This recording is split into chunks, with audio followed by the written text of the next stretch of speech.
kepada Tuhan kita Yesus Kristus. Saat ini kita akan mulai ibadah kita. Kita mau angkat pujian yang berkata, Engkau Tuhan Allah Maha Tahu.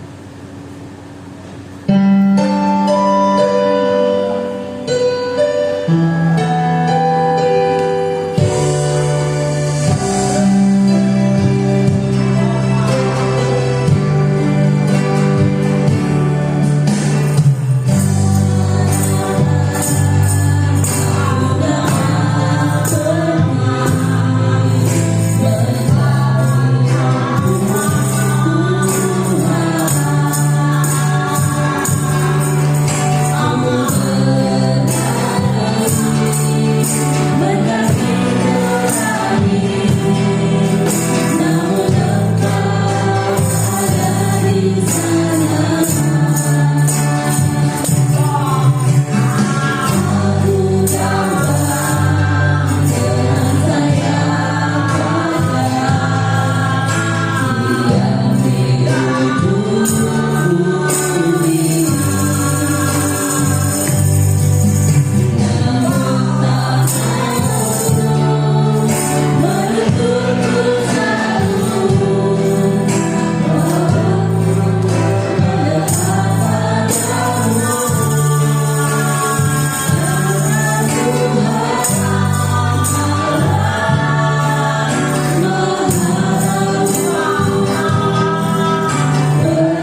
Terima kasih untuk hari ini. Terima kasih untuk nafas kehidupan yang masih ada dalam tubuh kami. Kami bersyukur untuk setiap penjagaan, penyertaan, berkat, anugerah yang berasal daripada-Mu Bapa. Kami mengucap syukur untuk setiap keberadaan kami. Pagi ini Tuhan Yesus, kami mengucap syukur untuk semuanya. Dan pagi ini Tuhan, kami akan menaikkan pujian kami, penyembahan kami. Biarlah Allah Engkau yang akan bertata Tuhan, dari awal, pertengahan, hingga akhirnya ibadah ini. Biarlah Tuhan Yesus Engkau yang ambil alih, Engkau yang urapi setiap umat-umat Tuhan, setiap penata layan yang ada. Dan biarlah Tuhan Yesus, setiap pujian yang kami naikkan, penyembahan yang kami naikkan boleh berbau harum di hadapan-Mu. Terima kasih Tuhan, terima kasih. Saat ini Tuhan, kami akan memuji dan menyembah dengan penuh sukacita di dalam nama Tuhan Yesus Kristus. Haleluya, amin. Puji Tuhan Bapak Ibu sekalian. Haleluya. Bagaimana kabarnya hari ini? Dahsyat? Yes, yes, yes. Enak ya cuacanya ya. Bersyukur Tuhan kasih cuaca enak banget pagi ini. Enak untuk memuji ya, bukan untuk tidur. Puji Tuhan, saat ini kita akan naikkan pujian kita. Kita mau angkat pujian yang berkata, hatiku percaya.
kemudian persembahan pujian dari DM dan Yuji. Waktu dan tempat kami persilakan.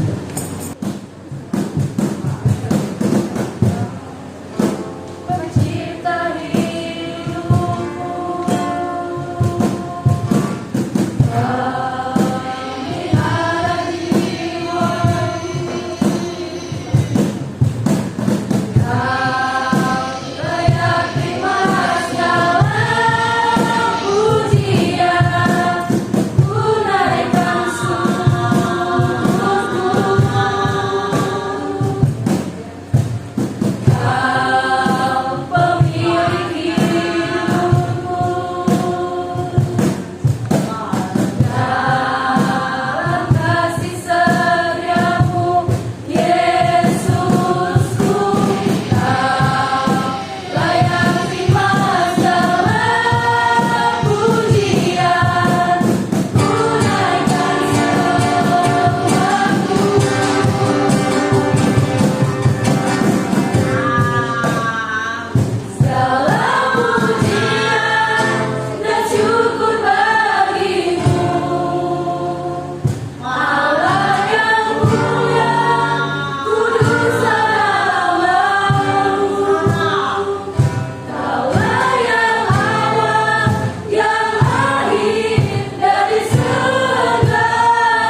Biar yang akan berdoa. Tuhan Yesus, yang mengucap syukur kepada Tuhan atas setiap kebaikan, anugerah yang telah diberikan buat kami, dan juga karena Tuhan dengan rasa syukur kami mau memberikan kesempatan kami di hadapan-Mu.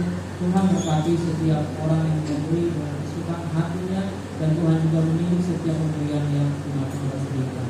Dalam nama Yesus kami akan memberi dengan ucapan syukur. Haleluya. Amin. Amin. Puji Tuhan. Sembari kita memberikan persembahan yang pertama, kita mau belajar satu lagu baru ya Bapak Ibu. Judulnya Kau Mengasihiku. Kau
bersatu dalam doa.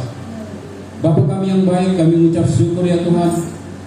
Kalau sampai pada saat ini ya Tuhan, Tuhan masih pelihara hidup kami. Terima kasih Tuhan, terima kasih Yesus atas segala kasih dan anugerah Tuhan yang begitu besar bagi kami. Kami ada di tempat ini ya Tuhan karena kami tahu ya Tuhan, kami mau mengasihi Tuhan lewat hidup kami. Berkati ya Tuhan kami yang ada ya Tuhan. Berkati ibadah kami ya Tuhan. Berkati ya Tuhan penyembahan kami Tuhan. Tuhan, kami tahu ya Tuhan, kami adalah manusia yang lemah, penuh dengan kekurangan dan kelemahan. Untuk itu ya Tuhan, kuatkan kami ya Tuhan, supaya kami dapat berdiri teguh di hadapan-Mu ya Tuhan. Walaupun ya Tuhan kami membawa pergumulan hidup kami di hadapan Engkau, tapi kami yakin percaya Tuhan, ketika kami meyakini bahwa Tuhan ada di hadapan kami ya Tuhan memperoleh kekuatan ya Tuhan. Berkati ya Tuhan, jemaat-jemaat-Mu ya Tuhan, yang saat ini ya Tuhan, duduk diam ya Tuhan, untuk ya Tuhan mempersiapkan hati pikiran mereka ya Tuhan, mendengarkan sebagian dari firman-Mu. Biarlah Tuhan firman-Mu yang akan disampaikan oleh hamba-Mu ya Tuhan menjadi bagian dalam kehidupan kami Tuhan, supaya kami dapat melakukannya Tuhan, supaya firman-Mu itu dapat menjadi pelita dalam kehidupan kami. Terima kasih Tuhan, terima kasih Yesus. Ampuni segala dosa dan kesalahan kami ya Tuhan, supaya itu tidak menjadi penghalang ya Tuhan untuk kasih karunia Tuhan menyatu dalam kehidupan kami. Berkati ya Tuhan tetangga kami, depan belakang kiri kanan kami. Berkati ya Tuhan orang-orang yang ada di rumah sakit, supaya ketika mereka mendengarkan firman Tuhan, mereka disembuhkan Tuhan. Lewat firman Tuhan juga ya Tuhan, mereka dapat panggilan bahwa mereka tahu ya Tuhan bahwa Yesus itu adalah Tuhan dan Juru Selamat, sehingga mereka ya Tuhan menerima Yesus di dalam kehidupan mereka. Tuhan, kalau memang ada kuasa kegelapan yang ada di tempat ini ya Tuhan, yang mau mengganggu jalannya firman Tuhan, kiranya Tuhan patahkan ya Tuhan, hancurkan itu hanya di dalam nama Tuhan Yesus Kristus. Tutup bungkus kami semua ya Tuhan dengan kuat kuasa darah anak domba, dan Tuhan patahkan segala kuasa roh jahat yang di luar daripada Tuhan. Terima kasih Tuhan, terima kasih Yesus. Kami siap mendengarkan firman Tuhan dengan penuh ucapan syukur dalam nama Tuhan Yesus Kristus. Haleluya. Amin. Amin. Bapak Ibu silakan duduk untuk pemberitaan firman Tuhan. Saya serahkan kepada hamba. Haleluya. Haleluya. Puji Tuhan. Pagi hari ini saya mengucap syukur kepada Tuhan.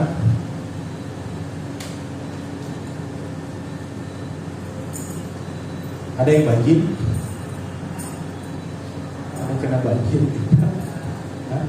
Puji Tuhan, tidak ya. Walaupun mungkin genangan ada, tapi saya tahu Tuhan pelihara kita. Tuhan kasih kita sehat, Tuhan kasih kita kuat. Semua itu hanya karena anugerah Tuhan. Amin. Salam hormat dari Bapak Pembala. Beliau masih ada di Sumatera Utara. Mereka pun tidak bernafas di sana. Dalam arti setiap hari mereka ada pelayanan. Ngajar di sekolah kitab, ngajar di sekolah tinggi teologi, ngajar di bahkan kumpulan-kumpulan kecil dari hamba-hamba Tuhan pun mereka ajar. Ya. Dan saya percaya kalau kita jemaat yang kecil ini bisa memberkati pekerjaan Tuhan yang ada di luar sana melalui tim ini untuk menjangkau, membekali orang-orang yang ada untuk bisa bertobat, saya percaya kita pun bisa jadi berkat. Amin. Hari ini saya bisa melihat tadi pemimpin pujian bilang cuacanya enak. Bukan enak dibawa tidur, enak kita buat kita bisa memuji Tuhan. Tapi kalaupun memang setiap hari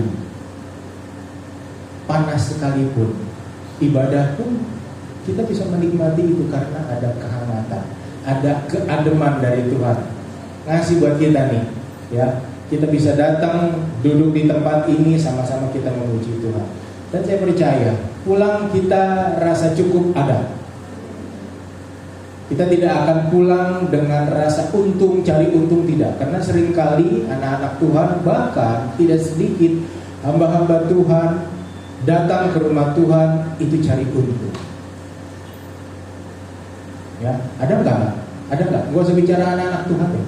Ada nggak hamba-hamba Tuhan seperti itu? Ada. Kenapa? Karena mereka belum jadi seperti anak-anak Tuhan.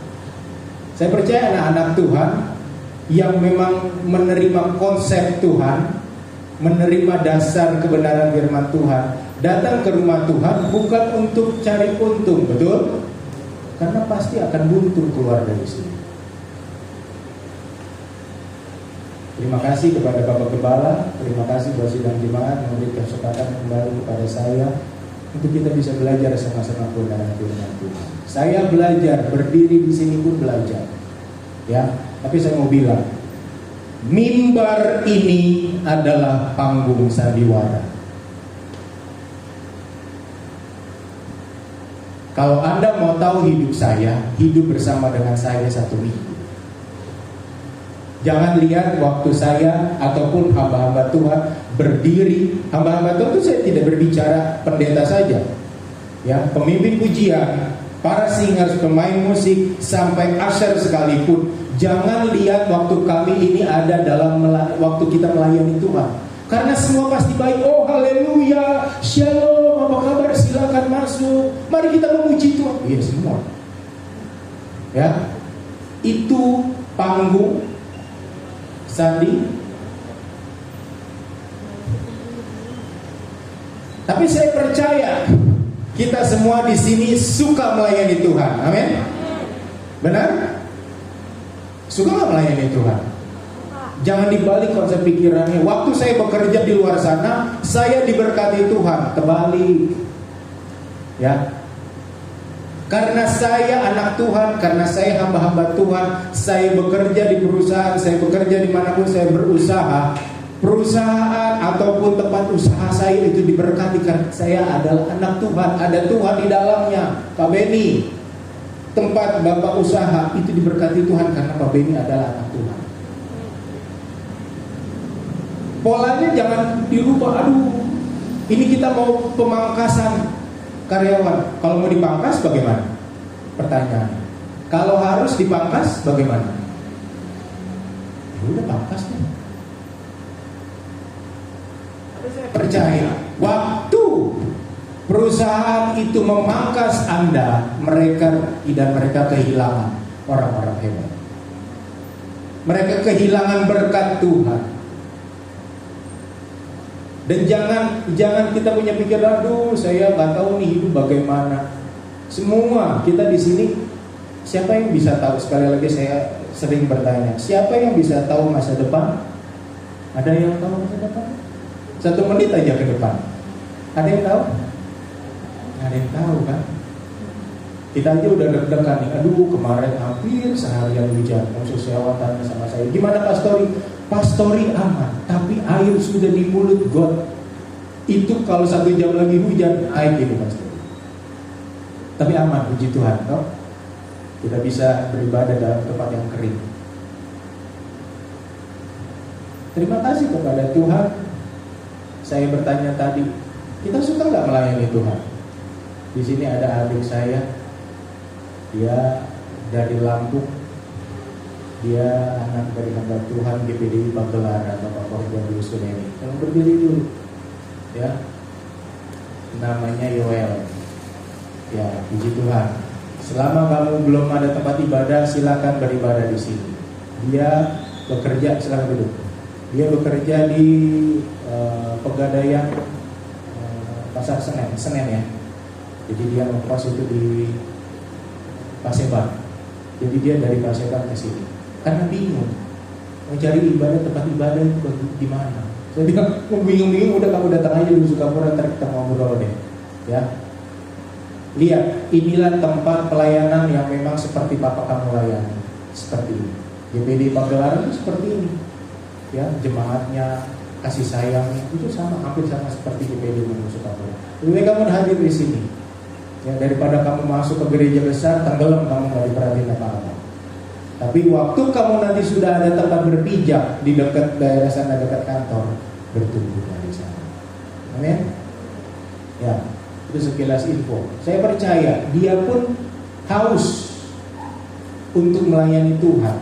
Kita ini haus melayani Tuhan. Karena waktu kita melayani Tuhan, kita hidup.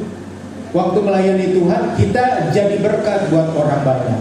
Waktu kita melayani Tuhan, kita justru merasa bahwa segala jalan itu terbuka lebar, walaupun mungkin sepertinya bagi manusia, aduh blur, samar-samar, gak tahu ada apa di depan sana.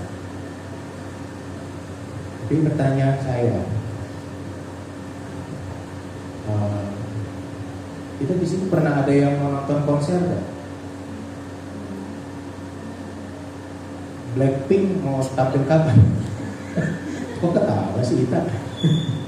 Ada yang tahu gak Blackpink mau tampil kapan di Senayan? Hah? Maret tuh, tahu lu? Tahu aja sih, ya? Boleh nggak tahu? Berapa harga tiket satu? 3 juta. Hah? Haleluya. 3 juta satu harga tiket, itu pun di Tribun kali ya? Iya. Mantap lagi Koni. Berarti udah di searching itu, beli.com. Bahkan kalau perlu ada yang sampai ngutang kalau gitu, ya, untuk nonton Blackpink.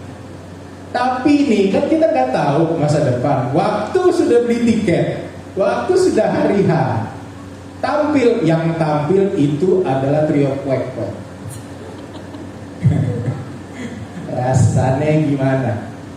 Karena Blackpink batal hadir, cuaca tidak memungkinkan datang dari Korea Selatan kemarin. Itu Korea Selatan kan? Iya. Jangan salah, kan itu dari Cina Selatan lagi. Ya kan? Rasanya apa saya mau tanya? Kalau grup band ataupun memang orang yang kita sukai terus dia tidak hadir waktu kita mau ketemu sama dia, mau kita tonton konsernya, apa rasa yang ada di dalam? Apa dia? Kecewa. Mama mungkin tanya Blackpink apa sih? Dari tadi masih mengeraba Blackpink apa ya? Itu grup band wanita asal Korea, ya. Kalau bisa dilihat sekarang ada tampilan di bungkusan Oreo, ya nggak? Ada kan? Oreo Blackpink. Nggak tahu di situ ada nggak tuh tampang foto-fotonya? Kalau nggak ketemu Blackpink, kalau nggak ketemu dengan orang yang kita suka, apa? Kecewa. Kita sibuk melayani Tuhan, kita suka melayani Tuhan, tapi waktu kita mau ketemu dengan orang yang kita layani, dia nggak mau. Gimana rasanya? Waktu kita mau ketemu sama Tuhan, dia nggak mau. Apa rasanya?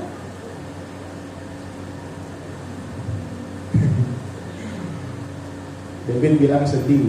Ada lagi? Kecewa pasti. Sekarang gini, bukan Tuhan tidak mau ketemu, tapi Tuhan tidak bisa ketemu. Tuhan nggak bisa ketemu kita. Tuhan nggak bisa ketemu sama kita. Kenapa? Ada satu penyebab, bukan 2 penyebab, bukan 3 penyebab, hanya satu penyebab. Ya, kenapa Tuhan tidak bisa ketemu dengan Anda dan saya? Padahal sebenarnya Tuhan mau loh. Tuhan Yesus itu mau ketemu sama kita. Ya, saya tidak berteologia di sini. Ya, teologia itu kalau saya boleh bilang, saya belajar teologi. Ya, hampir 5 tahun itu saya belajar teologi. Teologi itu adalah theo, arti katanya Tuhan. Logi itu logika. Jadi sebenarnya Tuhan yang dilogikakan, nggak masuk. Dan saya nggak setuju sama konsep teologi. Karena orang-orang teologi lah yang membombardir Alkitab berdasarkan dengan pemikiran-pemikiran mereka. Makanya Jessica tanya, Kasem PPT-nya mana? Kasem PPT-nya mana? Kasem juga nggak bisa jawab. Kenapa? Saya tidak bisa berteologi. Saya tidak bisa membawa Tuhan masuk ke akal logika saya. Kalau Om Sosiawan, Papa, ataupun memang Efra, ataupun memang hamba Tuhan lain mungkin sudah terstruktur dan memang mereka bisa menyampaikan itu. Mereka bisa menyampaikan itu. Biarpun mungkin waktu Roh Kudus hadir, apa yang harus disampaikan mereka sampaikan. Saya sudah persiapan nih, dan seringkali apa yang sudah saya persiapkan, waktu berdiri di atas semua beda. Karena bagi saya apa yang menjadi kebutuhan jemaat itu yang lebih penting. Jadi saya tetap menghormati dan saya tetap menjunjung tinggi itu tipe-tipe pengkhotbah yang memang baik. Tidak ada yang salah kok.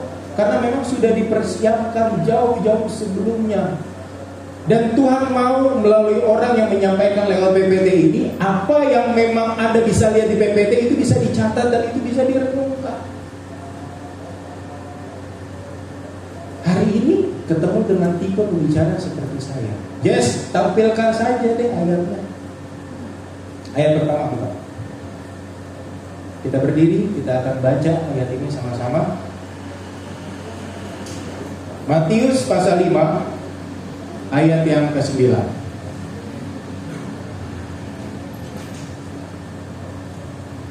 Dah? Matius pasal yang ke-5 ayat yang ke-9. Kita baca dengan suara yang keras.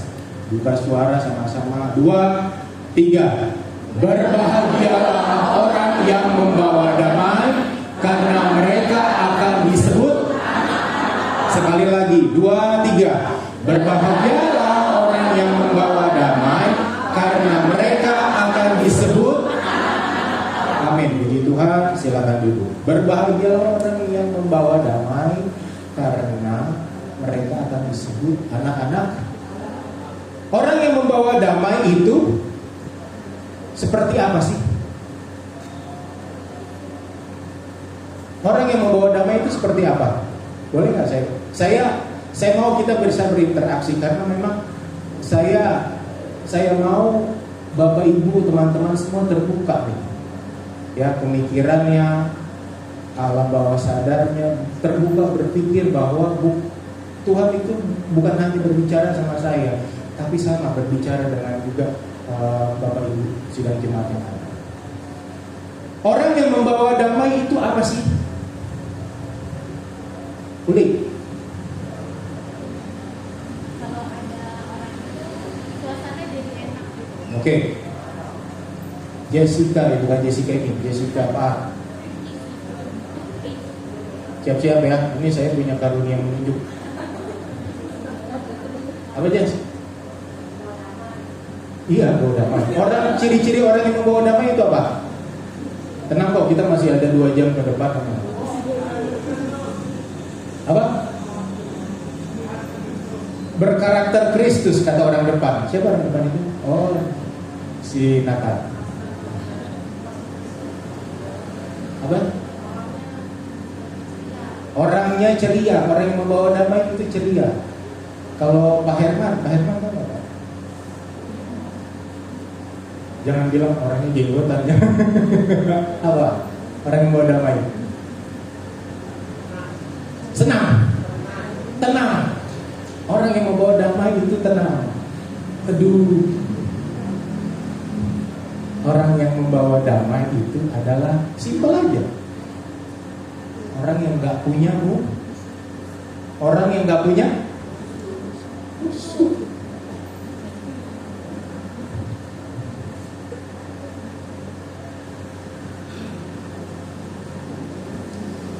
Iya. Orang yang nggak punya musuh adalah orang yang bisa apa? Apalagi nih? Ada satu lagi. Orang yang tidak punya musuh adalah orang yang bisa mengampuni.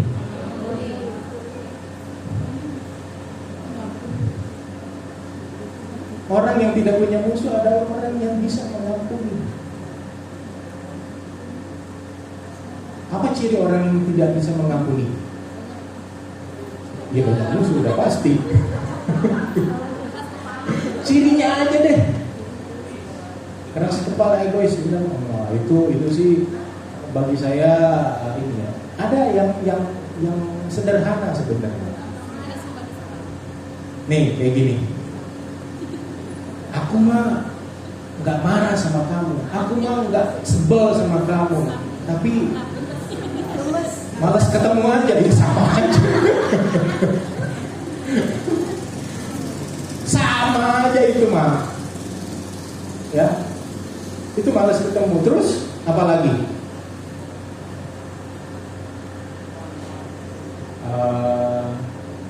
Dan teman Nurul saya mau tanya, kalau ada suami istri di rumah cekcok, bisa nggak berdoa? Bisa berdoa? Suami istri lagi cekcok, bisa berdoa? Hebat loh tante, kalau suami istri lagi cekcok bisa berdoa? Hah? Berdoa sendiri-sendiri? Iya udah pasti itu. Saya udah berdoa, udah kamu. Nah itu rasa itu apa tuh?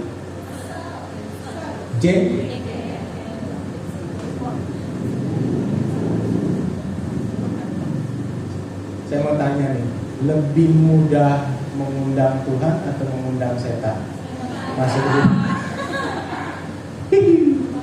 Jawabannya jelas ya, lebih mudah mengundang setan masuk rumah. Lebih mudah ngusir Tuhan atau ngusir setan? Hah? Lebih mudah ngusir Tuhan karena urusan yang satu ini nih. Jengkel. Ini saya memberi bekal kepada calon-calon anak muda yang mau menikah. Ya, saya rasa Om Sosiawan akan sibuk tahun ini. Ya, BPN yang dulu 2 tahun lalu sepi peminat sekarang mulai ada gairahnya, sepasang, 2 pasang. Ya, Om siap-siap Om, akan sibuk. 6 sesi, 6 bulan tuh. Ya, jangan ujuk-ujuk datang. Oh, nanti saya mau nikah bulan depan. Bisa begitu menikah bulan depan tanpa ada bimbingan pranikah sekalipun. Di gereja kita tidak bisa. Kalau mau di gereja lain silakan. Di gereja ini tidak bisa. Ya, karena memang harus belajar dulu kebenaran firman. Termasuk ayat ini. Orang yang disebut anak-anak Allah adalah orang yang selalu membawa damai. Orang yang membawa damai adalah orang yang tidak punya musuh. Orang yang tidak punya musuh adalah orang yang serius untuk mengampuni. Sekali lagi saya bertanya, maaf, saya adalah hamba Tuhan dan saya mau tanya mengenai hamba Tuhan. Ada nggak hamba-hamba Tuhan, para pendeta, gembala, para penginjil apapun yang tingkah lakunya bukan sebagai anak-anak Tuhan? Hah? Wih, langsung ya penghakimannya kenceng gitu. Ada banyak. Gak apa-apa saya dihakimi. Ya, saya mewakili hamba Tuhan. Ya, ada banyak. Betul, saya tidak menyangkali itu. Ada banyak.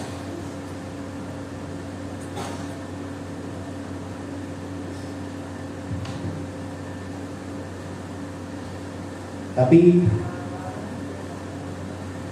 ada hal yang memang harus kita warning, kita perhatikan baik-baik, ya, dengan baik. Saya tidak pernah mengangkat seorang hamba Tuhan itu untuk dibanggakan. Saya tidak pernah. Ya.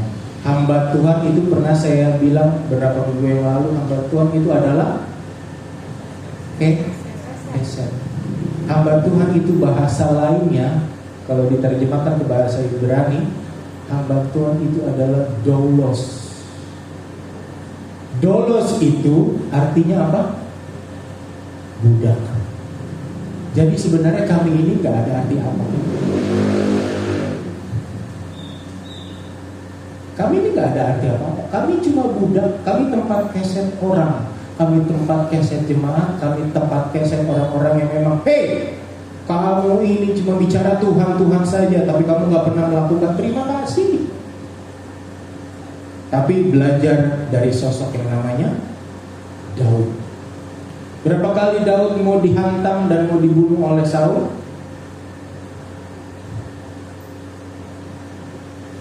2 kali. Ya. 2 kali Daud mau dia, bahkan mungkin sering kali. Tapi yang saya ingat, yang memang benar-benar pengikut-pengikut Daud bilang, Tuanku, ini dia lagi buang air besar di gua, gampang aja ditusuk, jelek mati. Tapi Daud bilang apa? Sekali-kali aku tidak akan pernah taruh tangan kepada orang yang diurapi. Masalah dia tidak diurapi atau tidak itu bukan urusan kita, bukan urusan saya. Tapi yang saya tahu, waktu Saul diurapi menjadi raja, benar-benar dia diurapi oleh Tuhan menjadi raja.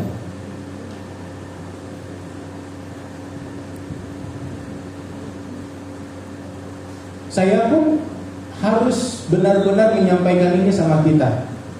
Saya pun menganggap orang lain hamba-hamba Tuhan. Bapak Ibu semua di sini adalah hamba-hamba Tuhan, dan Bapak Ibu teman-teman semua ini adalah orang-orang yang diurapi. Saya tidak mau serampangan dan tidak mau sembarangan untuk taruh tangan. Kecuali kepada teman-teman adik-adik yang memang tahu karakter saya, kayak Uli, Poni, istri saya, ya Samuel, apa. Ya mungkin saya suka ngejeplak begitu. Tapi mereka tahu.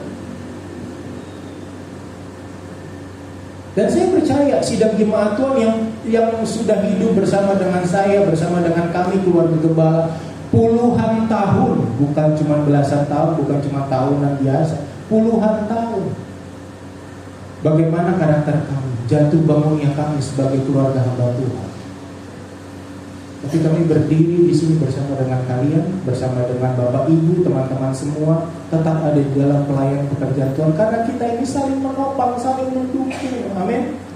Gak sembarangan. Dan kita harus belajar saling menghormati sebagai hamba Tuhan, karena memang itulah yang diminta oleh Tuhan. Jangan pernah taruh tangan kepada orang yang diurapi oleh.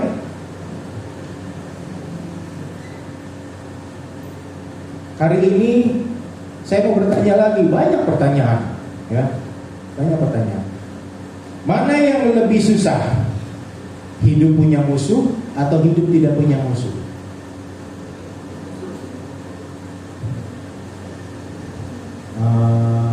Minta. Hidup nggak punya musuh. Bener. Hidup nggak punya musuh lebih mudah. Hah? Apa Pak? Suaminya nggak terima loh. Apa Pak Lek? Lebih. Alasannya gimana? Benar sebenarnya. Ya, yang Pak Alek bilang. Lebih susah hidup nggak punya musuh. Oh, ya, jadi katanya begini. Lebih susah memang hidup itu gak punya musuh. Karena manusia, yang namanya manusia, kalau hidup itu lebih gampang cari musuh. Ya, lebih gampang orang itu cari musuh daripada gak punya musuh.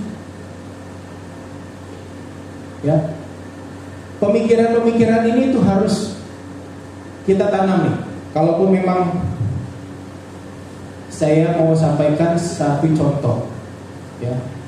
Saya mau sampaikan satu contoh. Kalau orang yang memang dia ternyata hidup itu tidak punya musuh, jauh lebih susah, karena yang namanya manusia hidup itu cari musuh lebih gampang. Contohnya seperti tahu Jepang. Kamu tahu Jepang? Pernah lihat nggak tahu Jepang? Apa bedanya tahu Jepang sama tahu Indonesia? Tahu Indonesia itu tegak, kuat. Apalagi tambah lagi goreng pakai keripik, pakai tepung, wah tambah kenceng lagi. Ya, coba lihat tahu Jepang, keluarin aja dari selongsong ya, nggak diapa-apain, runtuh sendiri. Dan gitu tuh orang sensi, kayak tahu Jepang. Ya, berdiri di sini ada 2 orang. Ya, ilustrasi nih, berdiri di sini ada 2 orang. Nggak ada maksudnya mau nyinggung, tapi orang yang sebelah ngeliatin gitu kan. Kamu pikir saya bau? Ih. Padahal nggak mau tangannya gini-giniin hidung gitu kan. Kamu pikir saya bau? Ya, dia yang sensi. Ya. Jadi yang suka nyari musuh itu apa? Siapa? Yang orang sensi itu, ya, tahu Jepang ini. Makanya jadi orang, jangan jadi orang, jangan jadi orang seperti tahu Jepang. Ya. Ada janji Tuhan, ya, untuk kita menjalankan sebuah ayat yang penuh makna dan diberkati Tuhan. Mau diberkati? Siapa yang mau diberkati? Kita akan belajar sama-sama lagi ya. Kalau tadi saya mau arahkan Bapak Ibu, teman-teman semua, waktu kita ada di dalam Tuhan, Tuhan itu rindu ketemu sama kita. Tuhan itu mau ketemu sama kita. Tuhan itu benar-benar kangen sama kita. Buat diri kita pun kangen untuk ketemu sama Tuhan. Buat diri kita pun itu bisa sepakat untuk bisa ketemu sama Tuhan. Sepakatnya itu kayak bagaimana sih? Ada satu ayat yang sangat-sangat luar biasa dan powerful yang memang harus Bapak Ibu dan teman-teman tahu. Di dalam Matius 18 kita buka. Matius 18 ayat yang ke-19 sampai 20. Kita baca ya sama-sama. Sudah dapat di Alkitab, di handphone, di slide di depan ada, silakan kita baca sama-sama. Matius 18 ayat 19 sampai ayat yang ke-20. 2, 3. Dan lagi aku berkata kepadamu, jika 2 orang daripadamu di dunia ini sepakat meminta apapun juga, permintaan mereka itu akan dikabulkan oleh Bapakku yang di sorga. Sebab di mana 2 atau 3 orang berkumpul dalam namaku, di situ di tengah-tengah mereka. Konsep ayat ini seringkali kita dengar dari hamba-hamba Tuhan. Waktu sudah jam 9:30 tepat, jemaatnya masih ada 2, 3 orang, 6 orang, 10 orang. Kita akan mulai ibadah kita. Karena di mana 2, 3 orang berkumpul, di situ Tuhan ada. Seringkali ya kita dengar begitu ya. Tapi saya mau bilang, ayat ini bukan untuk gereja. Ya.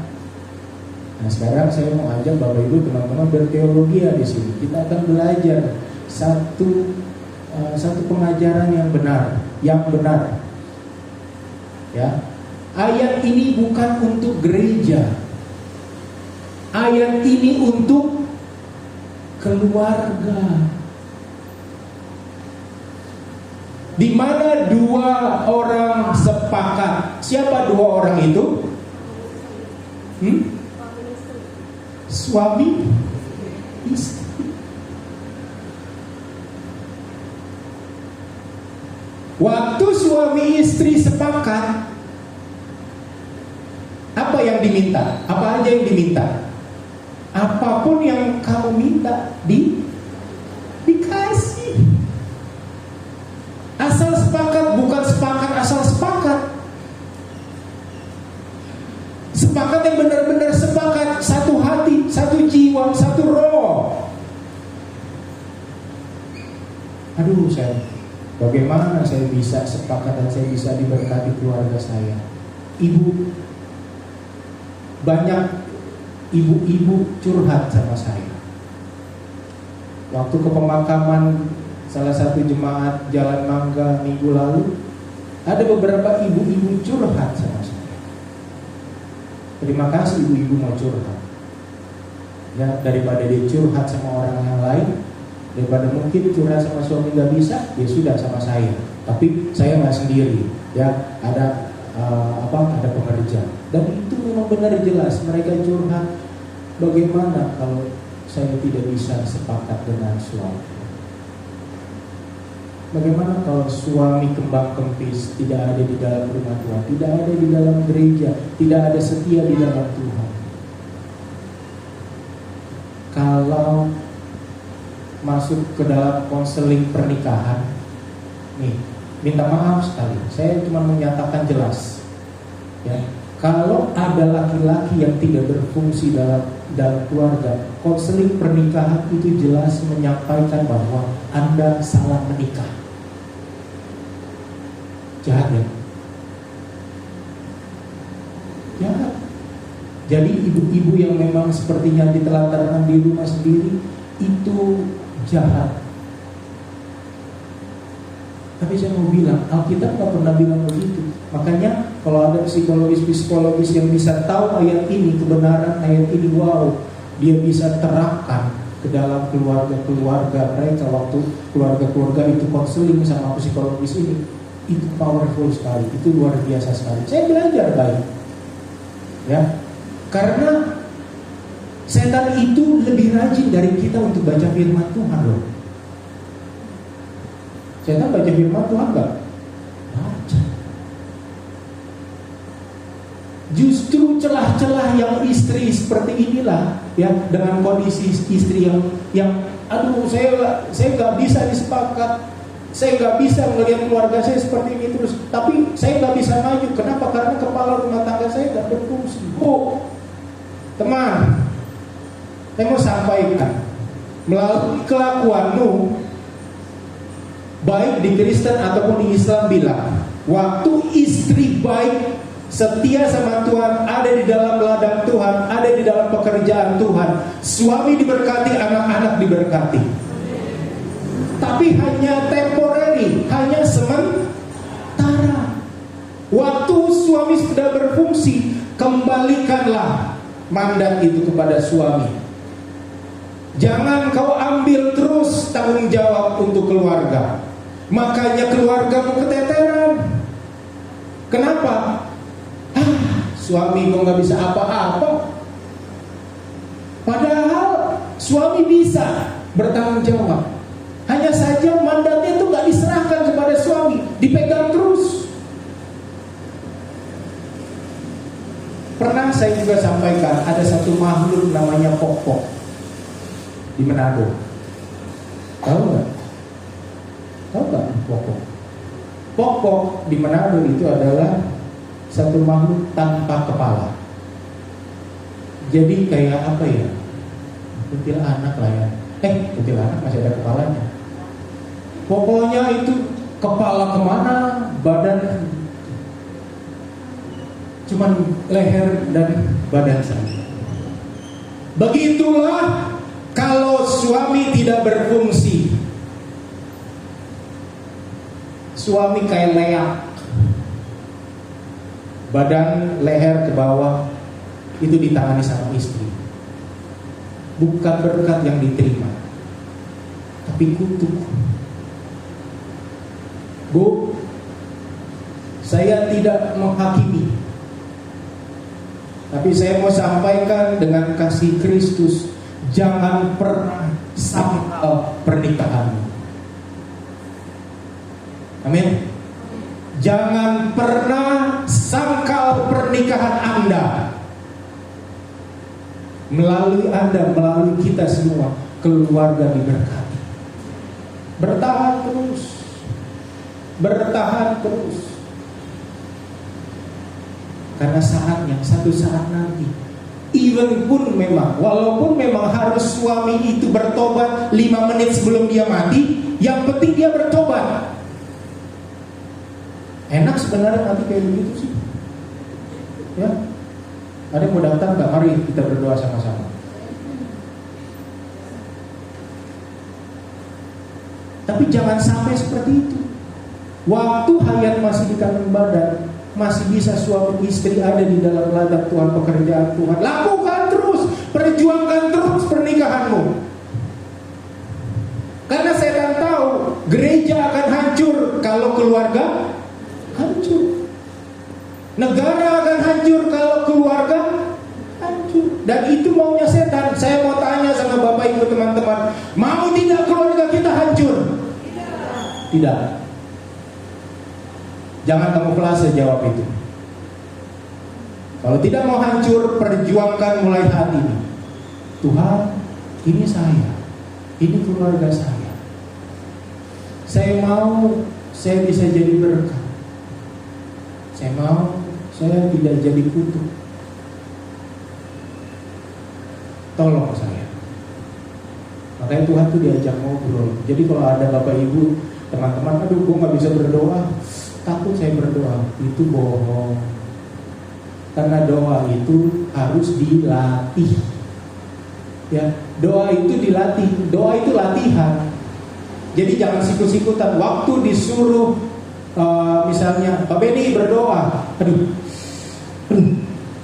jangan. Doa itu latihan. Biarpun mungkin kita mau berdoa untuk makan yang kita doakan misalnya beda, tapi Tuhan tahu. Tuhan nggak butuh bahasa-bahasa indah. Tuhan nggak butuh kata-kata yang manis, tidak. Tapi Tuhan butuh apa? Sikap. Ada seorang ibu, dia cuma bisa berlutut. Tuhan, Tuhan. Maksudnya Tuhan tolong anak saya yang di Kalimantan lagi sakit. Tolong dong sembuhkan dia. Dia nggak bisa ada bahasanya Tuhan. Tapi sembuh anaknya.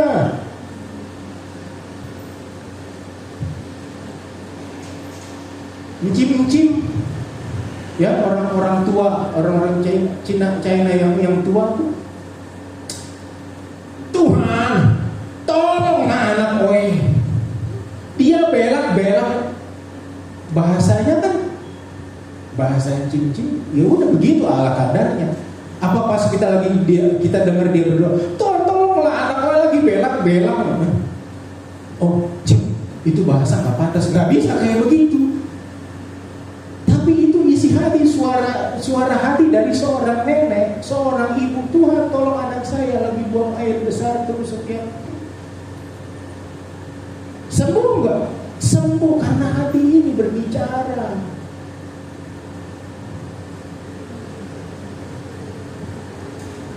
Tuhan Yesus itu kalau ada opung sembiring yang ada di mana? Jalan Mangga. Tuhan Yesus, sembuhkanlah anakku. Kalau tidak ya, kata malaikat dia ngancam.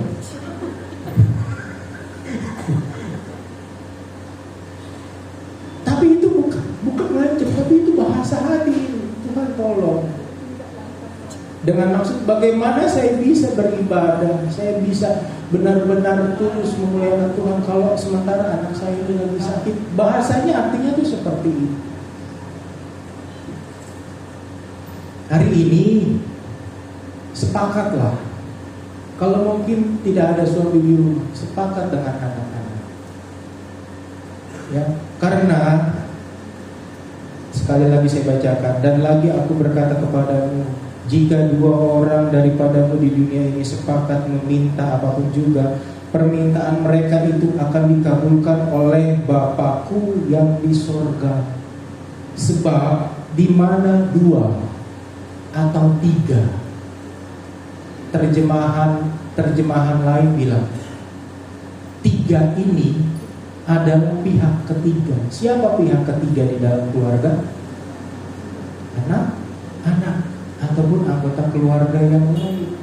Di mana dua atau tiga orang berkumpul dalam namaku, di situ aku ada di tengah-tengah mereka.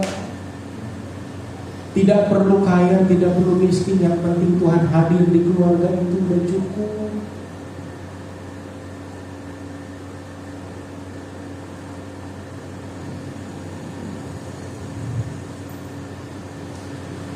Hari ini sudah kita pelajari konsep yang jelas.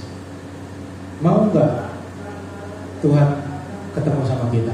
Mau enggak Tuhan bisa hadir dalam hidup kita? Mau? Sepakatlah. Dan lebih dahsyat lagi, belajar kita menjalankan kebenaran firman Tuhan. Mulai dari ayat yang pertama tadi. mau diberkati, mau dipulihkan, belajarlah mengampuni. Dalam keluarga pun harus belajar mengampuni. Karena tidak akan pernah mungkin waktu suami lagi jengkel bisa ajak istri berdoa sama-sama. Tidak akan. Hari ini kebenaran sudah jelas sampai kepada kita, kepada saya juga. Jangan sampai celah-celah kecil ini diambil oleh setan. Saya bilang sama Jessica Putri tadi, Jess, Kasemi, kalau kamu tanya Kasemi PPT-nya mana? Nggak ada. Ini saya kesaksian sama Jessica. Ya, saya kesaksian sama Bapak Ibu mengenai tadi yang saya sampaikan sama Jessica. Kasemi ada PPT-nya? Nggak ada. Tapi mestinya kamu tanya begini, tapi Kasemi siap nggak? Oh siap. Karena saya tahu kebutuhan jemaat itu lebih dahsyat daripada persiapan yang lain. Karena justru kalau saya siapkan PPT itu malah bisa lupa saya, bisa blank. Tapi kalau ditanya, Kasem siap? Saya 2 minggu sudah siap.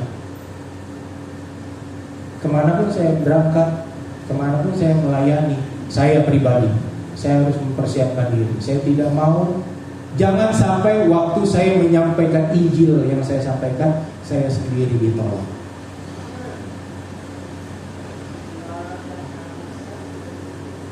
Mungkin keras firman Tuhan yang diterima, tapi saya pun keras menyampaikannya, karena saya pun lebih keras dihantam oleh Tuhan.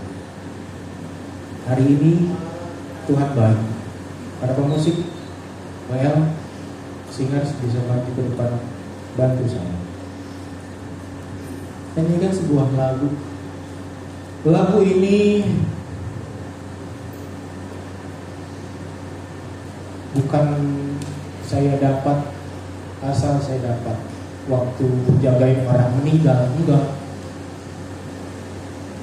Saya merema sekali beberapa tahun waktu adik dari papa, ya, Om Hani Repi, dia meninggal ada di rumah duka, kalau nggak salah rumah duka mana ya waktu itu?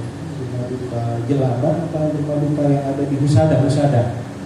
Tapi sudah jam 2, jam 3 pagi, semua keluarga, semua jemaat, gak ada yang tunggu di situ. Ya. Jadi saya akhirnya tidur sama Om Hani. Ya. Tidur sama almarhum. Dan sampai siang terus saya terima lagu ini. Ini tadi G. Terima.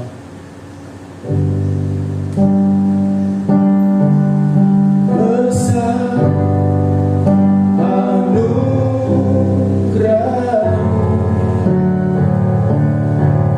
berlimpah kasih. Tahu lagu ini kan?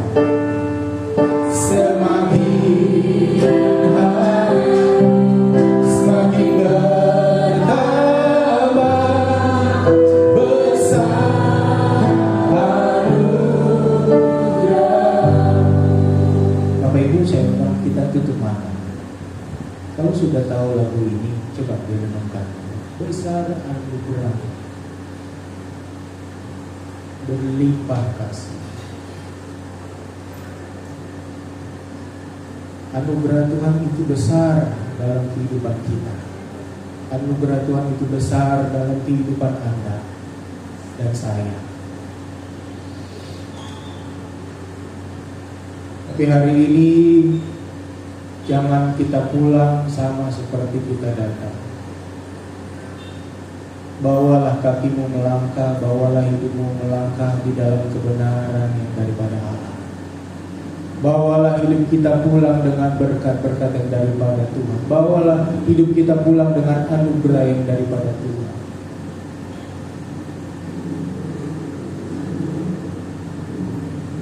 Kebesaran Tuhan itu nyata dalam kehidupan. Tidak pernah Tuhan tidak mau ketemu dengan Anda. Tuhan itu tidak kemana-mana. Seringkali kita ingin yang kemana-mana. Waktu kita diberkati, kita bisa lupa Tuhan. Waktu kita ada di posisi puncak dunia, kita bisa lupa sama Tuhan. Tapi kenalilah dirimu. Berlakulah seperti biasa, berlakulah seperti anak-anak. Karena tidak ada seorang pun yang bisa masuk ke dalam kerajaan sorga kalau dia tidak seperti anak-anak, dia tidak jadi seperti anak-anak. Harus tulus, tidak bulus, harus rela, legowo. Kita berdiri, kita nyanyikan lagu ini kembali.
Bapa dalam surga, tidak putus-putus kami mengucap syukur kepadamu. Engkau Allah yang baik. Kalau pada saat siang hari ini Tuhan, kembali kami umat-umat-Mu boleh dibekali oleh firman Tuhan, kami boleh menjadi orang yang membawa damai. Kami tahu Tuhan, tanpa pertolongan kuasa Roh Kudus-Mu kami tidak mampu. Tapi kami percaya sebagaimana Engkau datang ke dunia sebagai Raja Damai, kami percaya boleh ada damai sukacita yang kami bawa. Setidak-tidaknya kalau itu bergantung kepada kami, biarlah kami boleh menjadi pembawa damai sejahtera dalam rumah tangga kami, dalam lingkup terkecil dimanapun kami berada. Kami bersosialisasi dalam masyarakat yang ada.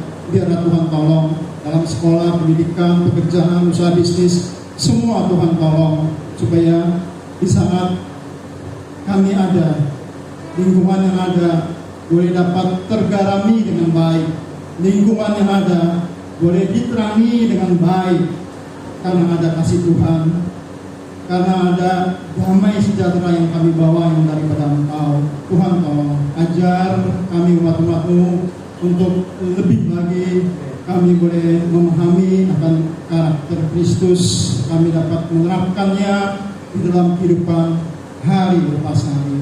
Hamba-Mu sudah berhenti berbicara, mari Roh Kudus yang ambil alih, supaya firman Allah tidak akan berlalu dengan sia-sia, tapi firman-Mu boleh bertumbuh, boleh berdampak yang luar biasa, bukan hanya bagi kami yang menerima, tapi bagi orang-orang yang ada di sekitar kami.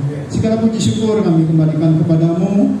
Kami terima firman Tuhan, kami mengucap syukur, berterima kasih di dalam nama Tuhan Yesus Kristus. Haleluya. Amin. Puji Tuhan, silakan duduk, saya kembalikan saudara. Kita akan akhiri ibadah kita hari ini. Saya undang Bapak Ibu Jemaat boleh bangkit berdiri. Kita angkat pujian, Aku Punya Tuhan yang Besar.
Firman Tuhan sudah hadir dalam hidup kami.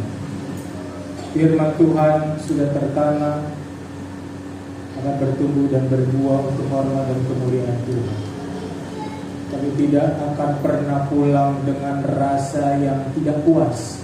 Kami pasti pulang hari ini dengan rasa puas, rasa cukup, rasa kenyang, karena kami tahu jiwa kami disegarkan, jiwa kami dipulihkan. Dan satu perkara yang dahsyat terjadi dalam hidup kami, keluarga kami, bahwa penyertaan Tuhan sempurna dalam kehidupan setiap orang-orang yang cinta kepadanya. Bapak Gembala, Ibu Gembala, tim yang ada di Sumatera Utara, dalam minggu ini masih ada beberapa hari mereka melayani di sana. Waktu mereka nanti akan pulang, berkendaraan, naik transportasi udara sekalipun, Tuhan tolong sertai mereka. Tibakan mereka di Jakarta, tibakan mereka di tempat ini tidak kurang satu apapun. Mereka boleh dapat berbagi kesaksian-kesaksian hidup dan dahsyat akan jadi bagian kehidupan kami semua. Dan Tuhan Yesus saja dipermuliakan di dalamnya. Sepanjang minggu ini, sepanjang hari ini, kami serahkan kehidupan kami, setiap keluarga, setiap pribadi yang ada ke dalam tangan pengasihan Allah. Angkatlah tangan kita tinggi. Pulanglah, kembalilah kepada aktivitasmu. Bawalah berkat yang daripada Allah Bapa, cinta kasih yang daripada Tuhan Yesus, serta persekutuan, penghiburan, damai sejahtera yang daripada Allah Roh Kudus senantiasa jadi bagian kehidupan kita, mulai hari ini sampai Maranatha, waktu Tuhan datang kali yang kedua. Bukan lagi menjadi baik, tapi menjadi Raja yang adil untuk menjemput orang-orang yang mencintainya. Di dalam nama berkat Tuhan Yesus Kristus, kami tutup dan alaskan doa ini. Setiap orang yang sudah diberkati, katakan sama-sama,